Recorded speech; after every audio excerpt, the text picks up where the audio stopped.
Thank you very much. It was just announced by Attorney General Barr that they've caught the killer of Legend DeFaro, horribly shot, young man, wonderful young man. And we have this just came out 2 minutes ago. So Attorney General Barr just announced, as you know, we named Operation Legend after Legend DeFaro, where we're going to be helping out and are in the process of helping out cities throughout our country that have difficulty with crime, in particular certain types of crime. So that's really good news. They caught the killer of Legend. Today we saw Joe Biden continue to politicize a pandemic and to show his appalling lack of respect for the American people. That's what it is. At every turn, Biden has been wrong about the virus, ignoring the scientific evidence and putting left-wing politics before facts and evidence. Sleepy Joe opposed both the China and the Europe travel bans. You know that. He opposed the China travel ban that I instituted very early, and the Europe travel ban that I instituted quite early. If he had followed, if we went after, I listened to his advice, hundreds of thousands more people would have died. This is according to many people. I believe that Dr. Fauci agreed with that. He said that President Trump made a great decision when he put the ban on China.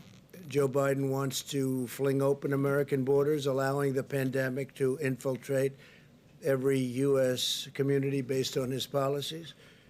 He wants to have ridiculous open borders. I've been saying from the first day I started campaigning for this great office that you have open borders, you don't have a country. You don't have a country with open borders. So he wants open borders. The Democrats want open borders. And if you take a look at our southern border, we would have criminals pouring through. The wall is getting close to 290 miles long, and it's having a huge impact. So we disagree with him on that. That's one of the many things that we disagree with. But while Joe Biden would allow rioters and looters and criminals and millions of illegal aliens to roam free in our country, he wants the federal government to issue a sweeping new mandate to law-abiding citizens. He wants the President of the United States, with the mere stroke of a pen, to order over 300 million American citizens to wear a mask for a minimum of 3 straight months. I guess this just happened. He thinks it's good politics, I guess, no matter where they live and no matter their surroundings, because different states are much different, both in terms of the atmosphere itself and also in terms of the corona problem.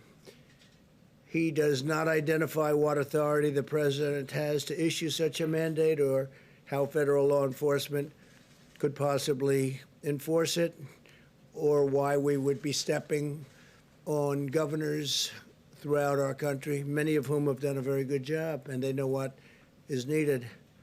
Also, many of our 50 states are doing the job at a level that, frankly, people are really surprised, including foreign governments that are calling us constantly and asking for advice. So I want to just say our governors have worked very hard. They've worked with Vice President Pence and myself and everybody else that's been going. We have Scott now involved, and so Scott, congratulations, but you'll be working with a lot of governors. You've already started, and Dr. Fauci and Dr. Birx. If the president has the unilateral power to order every single citizen to cover their face in nearly all instances, what other powers does he have?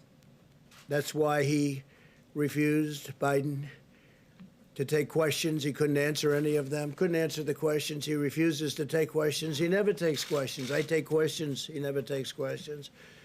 And you sort of wonder what's going on, because they're not that difficult. Some can be nasty, but they're not that difficult. But he never takes questions, so he just, I guess, left. I didn't see it, but I guess he just left the podium. Put it in your minds. My administration has a different approach. We have urged Americans to wear masks, and I emphasized this is a patriotic thing to do. Maybe they're great, and maybe they're just good. Maybe they're not so good. But frankly, what do you have to lose? You have nothing to lose. So we do, and we've been saying wear them when it's appropriate, especially in terms of social distancing, if you can't distance enough. And what do you have to lose? But again, it's up to the governors, and we want to have a certain freedom. We want to have a certain freedom. That's what we're about. At the same time, we also understand that each state is different and is facing unique circumstances. You have very, very different states facing very unique differences and circumstances. We've entrusted the governors of each state, elected by the people, to develop and enforce their own mask policies and other policies following guidance from the federal government and CDC. We're working with each state to implement a plan based on the facts and science. We will continue to urge Americans to wear masks when they cannot socially distance, but we do not need to bring the full weight of the federal government down on law-abiding Americans to accomplish this goal. Americans must have their freedoms, and I trust the American people and their governors very much. I trust the American people, and the governors want to do the right thing to make the smart decisions, and Joe doesn't know too much. Unlike the Biden approach, our approach is guided by science. That's why we're focused on protecting the high-risk Americans. That is why we're delivering effective medical treatments to dramatically reduce the fatality rate. And that is why we're developing a vaccine and therapeutics in record time. You'll see that, I think, very soon. Sleepy Joe rejects the scientific approach in favor of locking all Americans in their basements for months on end, which I think is something that Scott would be very opposed to. I think I can speak for you. We've been dealing pretty strongly over the last number of weeks. But he wants them in the basement for months on end. And you have governors that have been very, very strict on keeping people in their houses, keeping people in their, wherever they may be, apartments. And frankly, I don't think the results are necessarily better than other results. But he wants to shut down our economy, close our schools, and grind society to a halt. And he wants it done by a federal decree. This would lead to a crippling, long-lasting depression. This would be a crippling, long-lasting depression. And yesterday I showed you the numbers about how well we're doing coming back with auto sales and auto manufacturing and used car sales and housing sales at numbers that nobody would have believed. And we're back and very strong. It's a very strong V. It's almost a straight-up V. We'll be discussing that over the next couple of days. But the economy is coming back, and the employment numbers over the last 3 months are a record in history of our country. And we'll be back next year. I think we'll be maybe even stronger than the previous year, where we set every record in the book on employment and stock market. By the way, our stock market numbers are very close to record, and NASDAQ is actually record over the last 14 days, 14 times now. It's been record, and that's during what we hope will be the more final stages of the pandemic. So if we did what Biden wanted to do, it would shut down our healthcare system and lead to a massive increase in mortality, including suicide, overdose, heart disease, and countless other physical and mental harms. It is very, very bad on the other side of the equation when you do something like that.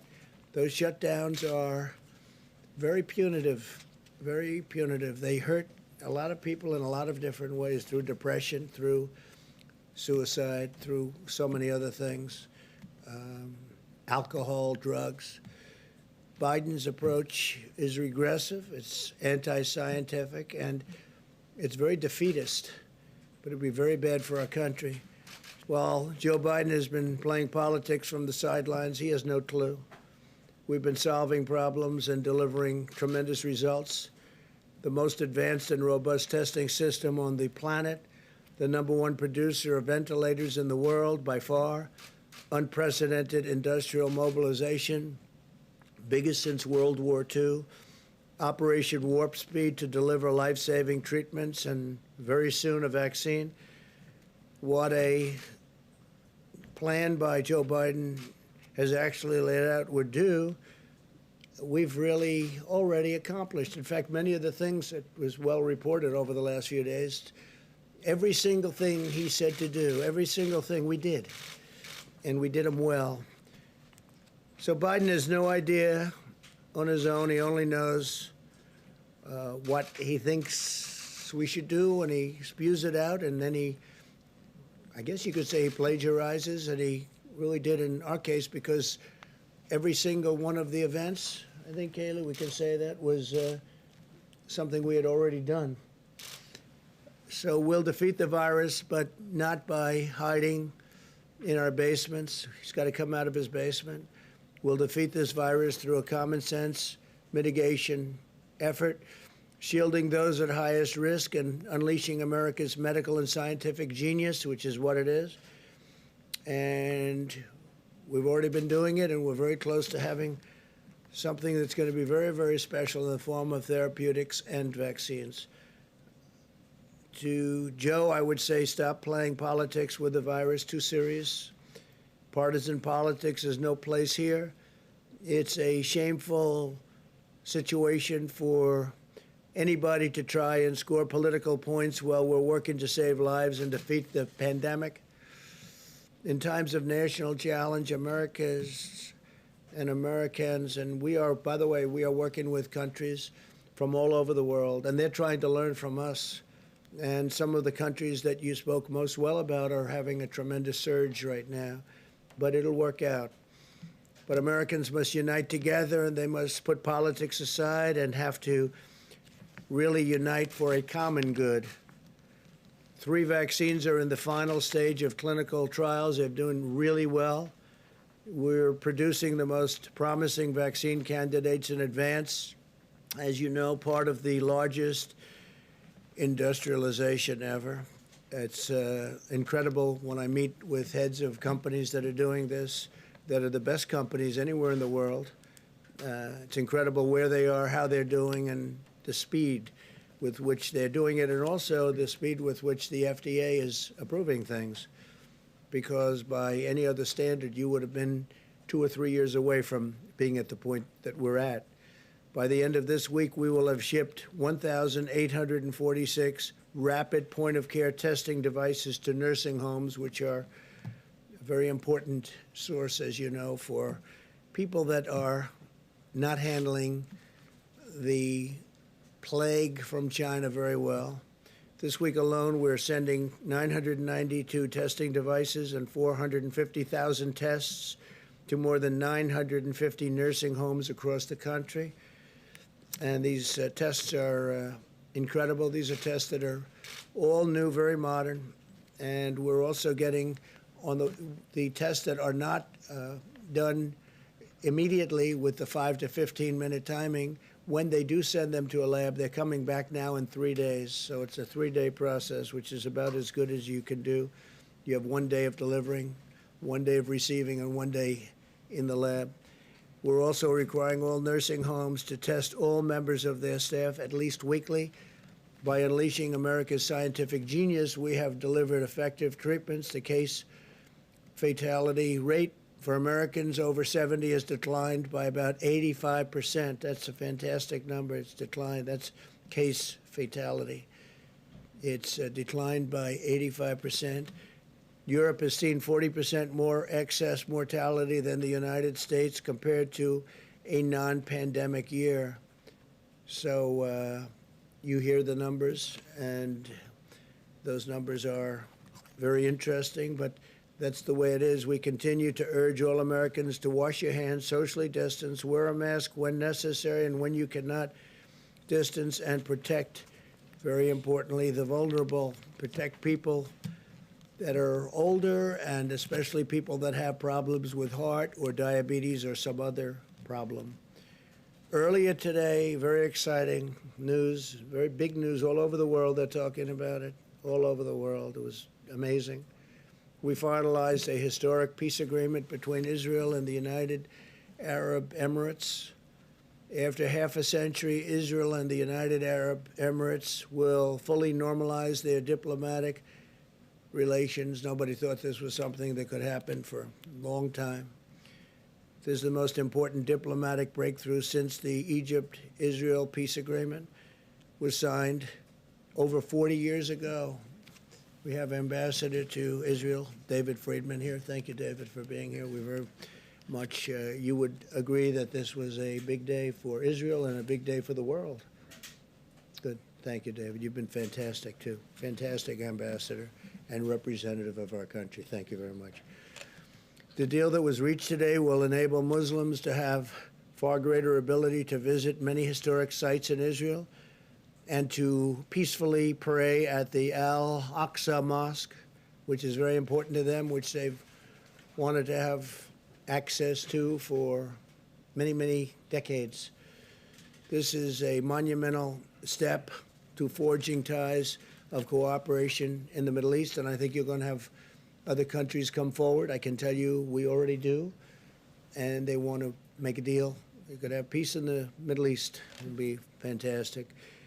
Israel is also suspending settlements in the West Bank, which is a big deal, a bold step toward achieving peace. Israel and the United Arab Emirates have also agreed to immediately expand and accelerate scientific collaboration to develop effective treatments and vaccines to defeat the China virus. They've both been hit.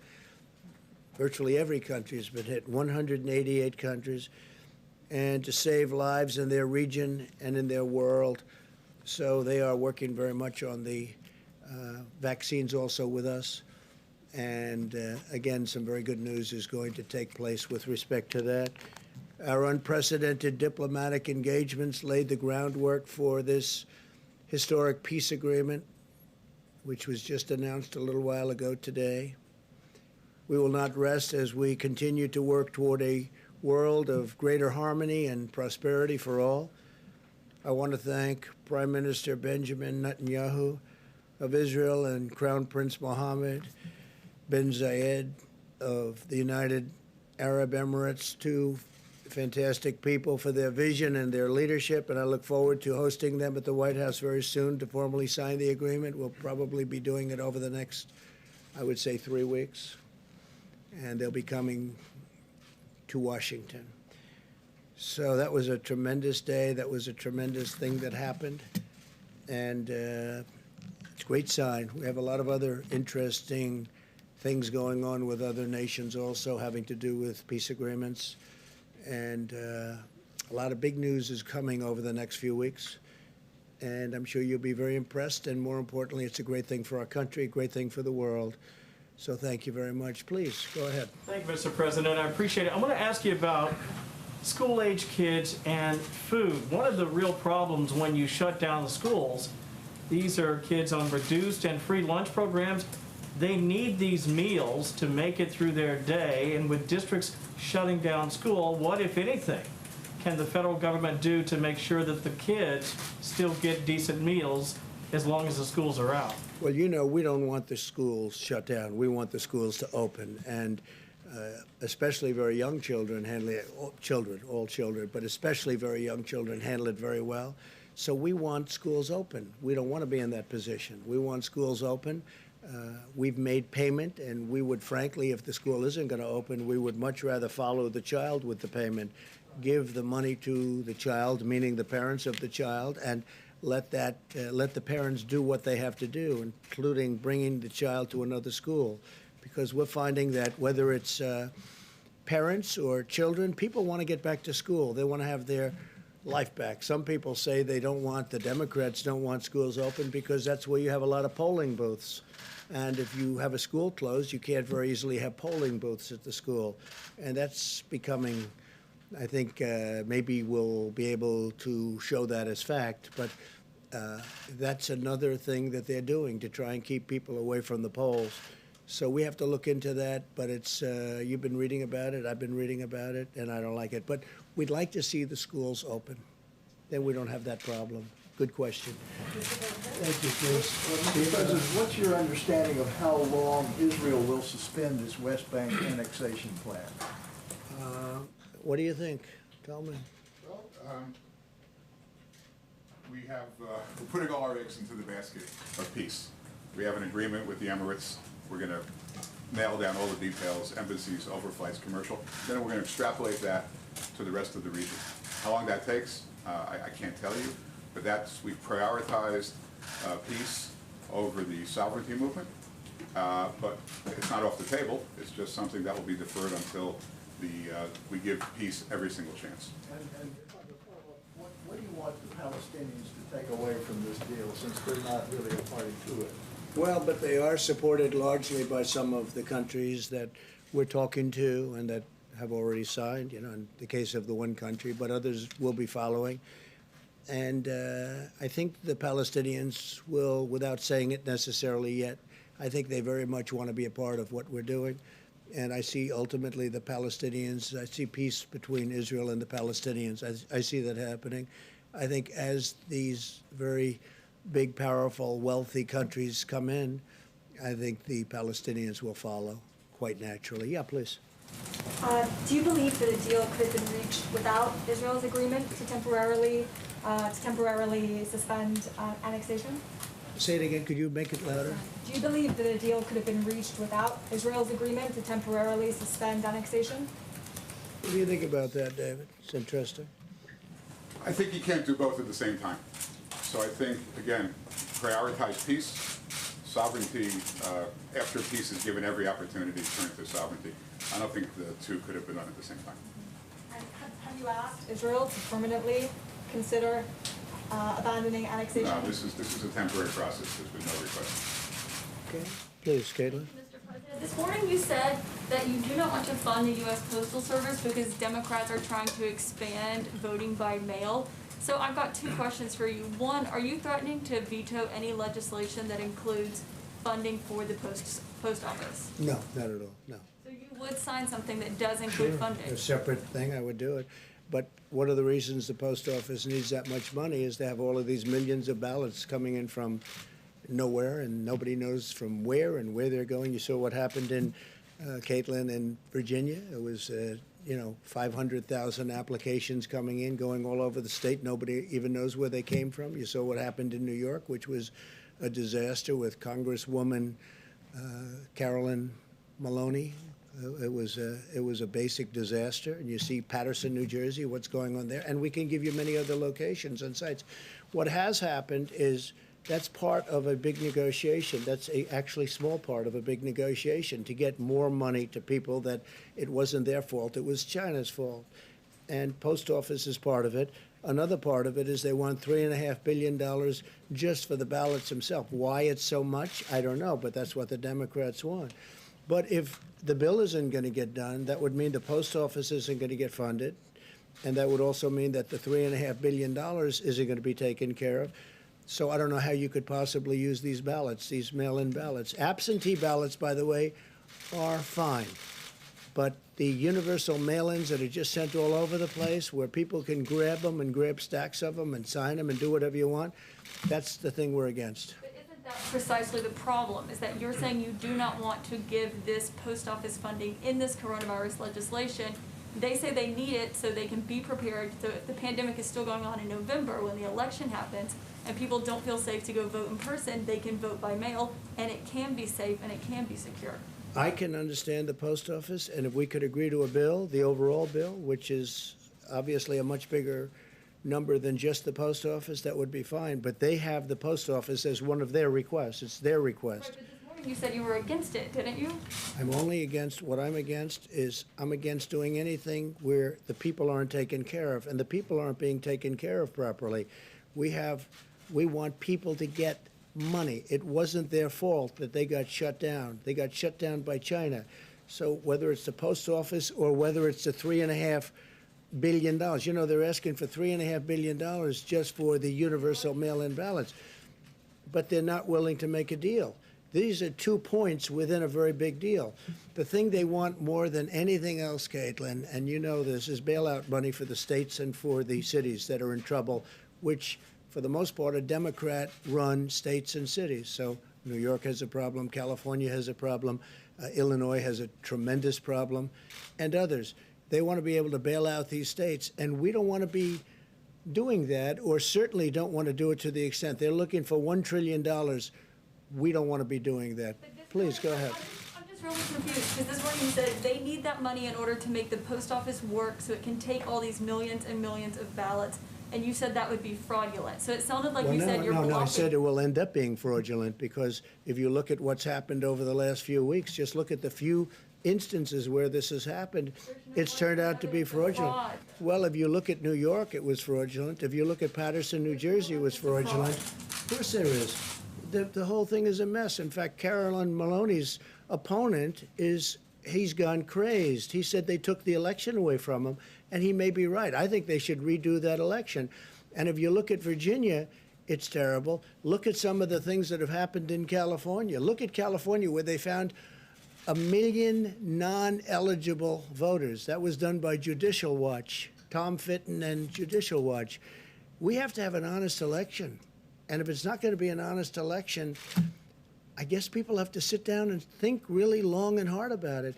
But if the post office, if they're not going to approve a bill, and the post office therefore won't have the money, and if they're not going to approve a big bill, a bigger bill, and they're not going to have the $3.5 billion for the universal mail-in votes, how can you have those votes? What would mean is the people will have to go to the polls and vote, like the old days, like 2 years ago, 3 years ago, 4 years ago. They have to go to the. It doesn't say anybody's taking the vote away, but it means that the universal mail-ins don't work. Absentees do work. It's a very different thing. An absentee, where you make an application and you send it in, they send you a vote, it's different. But so, Caitlin, I'm not saying anything wrong with voting. I want them to vote. But that would mean that they'd have to go to a voting booth like they used to and vote. Even if they don't feel safe voting in person? People want to vote by mail because... Well, they're going to have to feel safe, and they will be safe, and we will make sure that they're safe. And we're not going to have to spend $3.5 billion to do it. And when you go to a voting, it would be wonderful if we had voting ID, and some states have that and some states don't because they can't get it passed. Most states want it. But we want people to vote, but we want people to vote so when they vote, it means one vote. It doesn't mean ballots all over the place. You saw what was happening in Virginia, where piles of ballot applications are dropped all over the state. They had them named after dogs. They had them named after dead people. We want to have an accurate vote. I'm not doing this for any reason. Maybe the other turns out to be my advantage. I don't know. I can't tell you that. But I do know this. I just want an accurate vote. And it's a fair question, by the way. So does everybody else. Okay. Mr. President, how does the accord today between Israel and the UAE help struggling and persecuted Christians in the Middle East? Help what?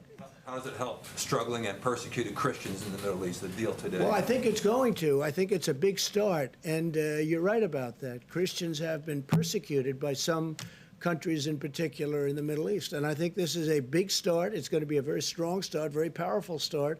And it's something that I will tell you, I've told David and I've told every one of our negotiators, if you look at the way Christians have been treated in some countries, it's beyond disgraceful. It's if I had information and if I had absolute proof, some of the stories that we've heard, which is not easy to get, I would go in and do a number to those countries like you wouldn't believe what they do to Christians in the Middle East, and it's disgraceful. It's disgraceful. You're right. It's a very big part of the overall negotiation. And as countries come in, for instance, UAE has agreed very strongly to represent us. I think they will very well with respect to Christianity, because in the Middle East it's not treated well. It's not treated well at all. It's treated horribly and very unfairly, and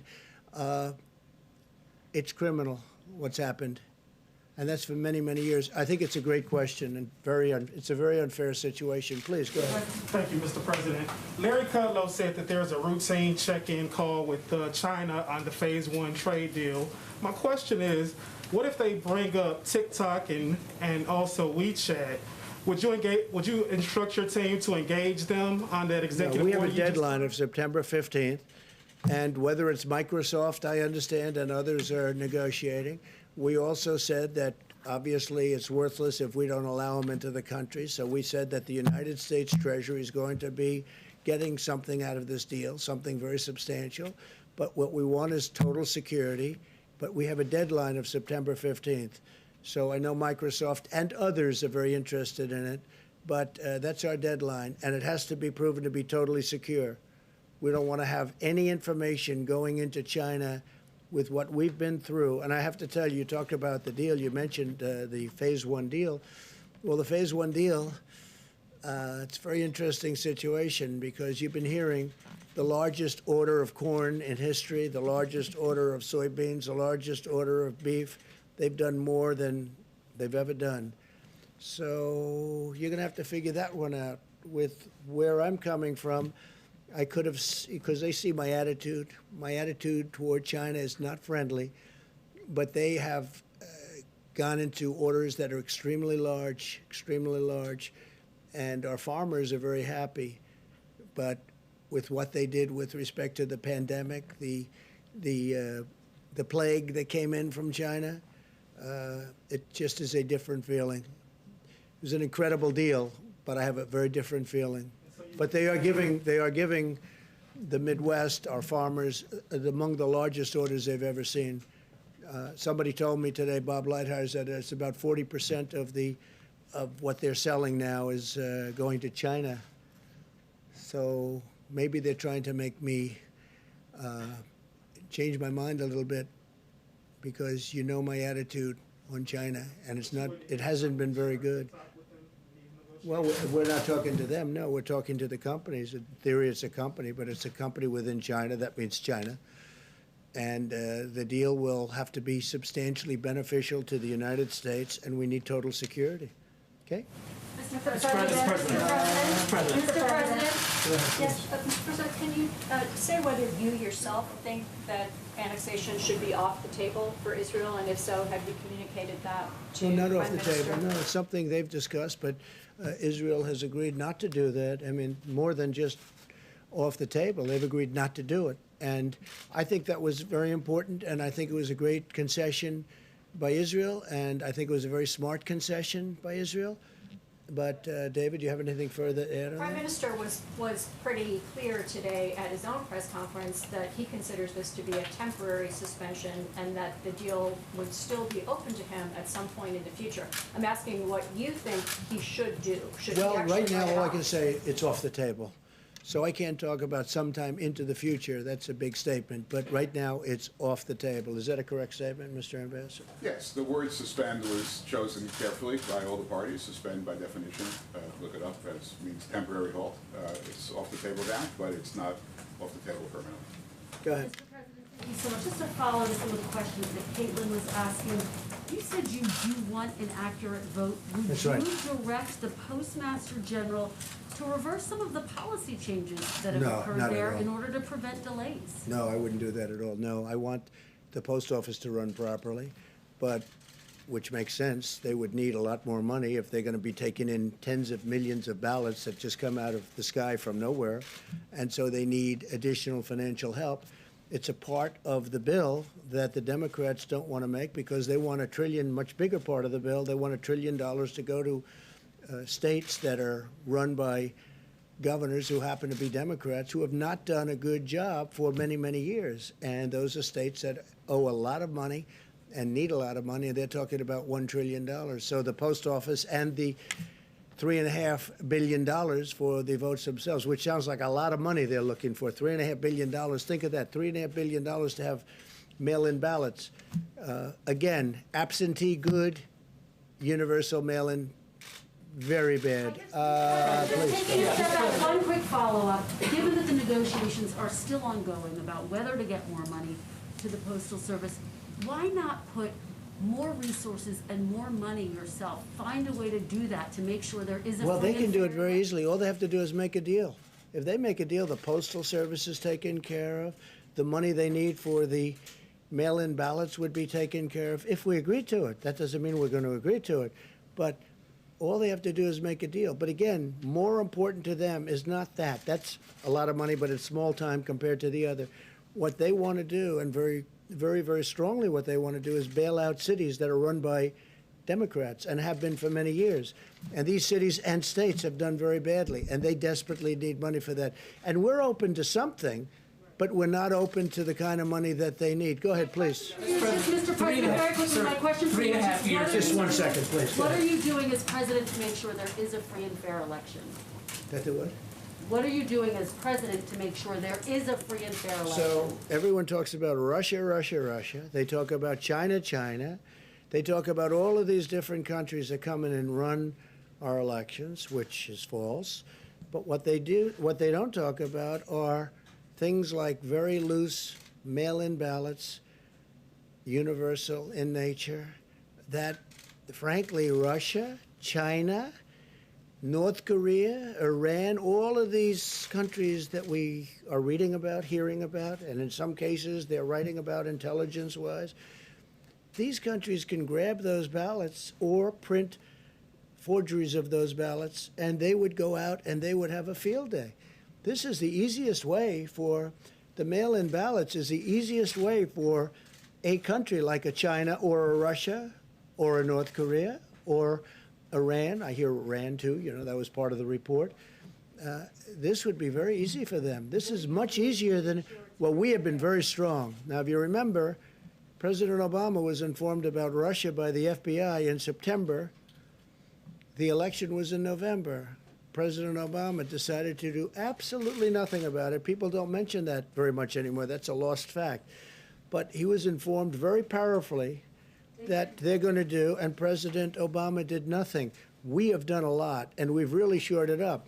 But what people can never prepare for are millions and millions of mail-in ballots, because they can be forged, they can be captured, they can be taken. No, well, that's a very hard thing to do. We have to make sure that we can do that. Please. Mr. President, after 3.5 years, do you regret at all the lying you've done to the American people? On All the what? everything. All the lying, all the dishonesties That who has done? you have done. Tens of Yeah, thousands. go ahead, please. Please. Go ahead. Go ahead. I wanted to ask about the payroll tax Go ahead. cut.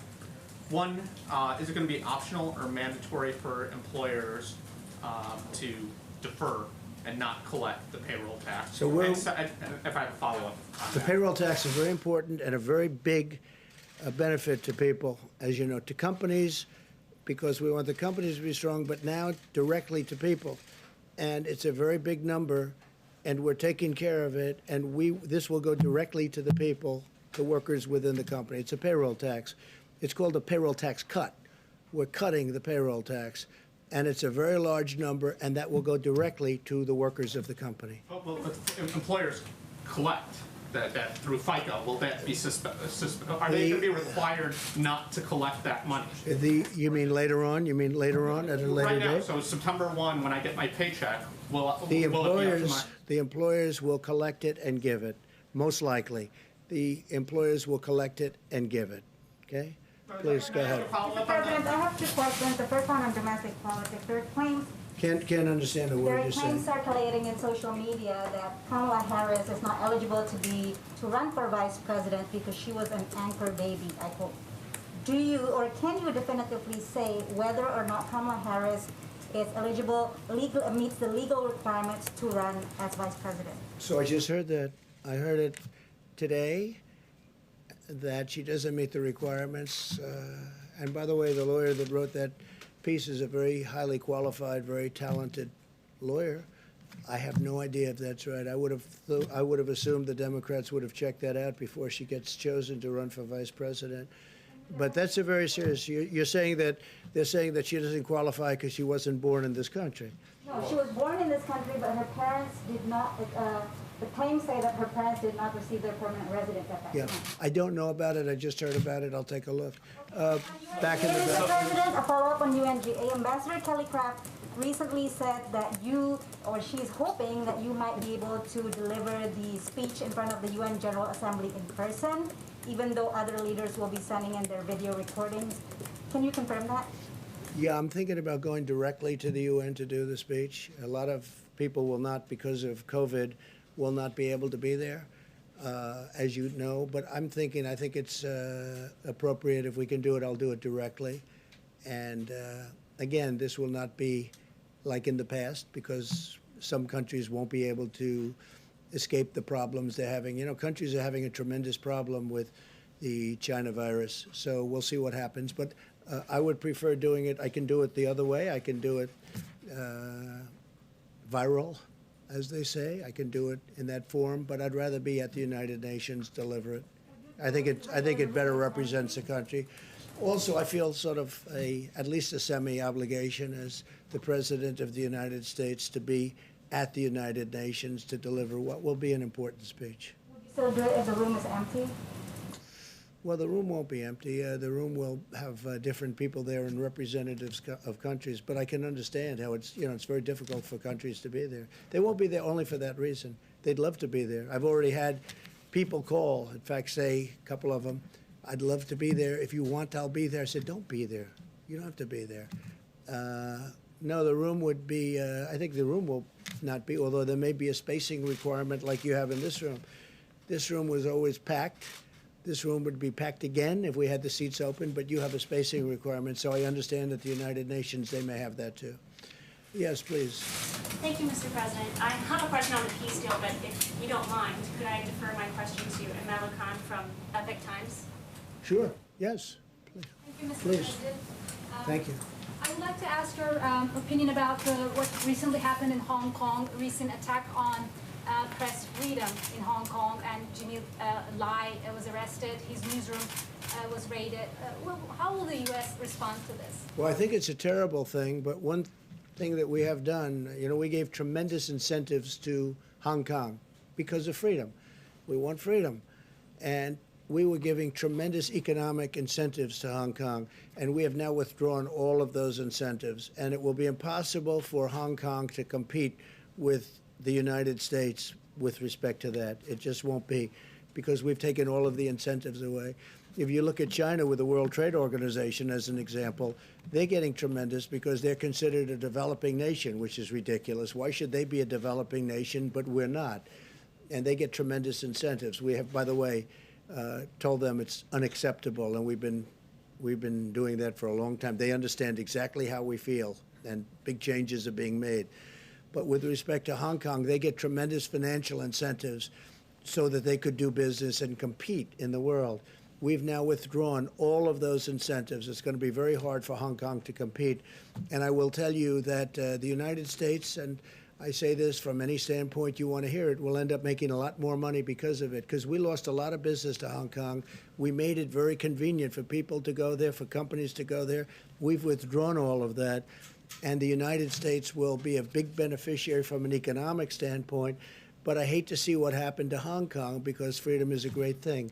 Thank you all very much. Thank you. Thank you very much.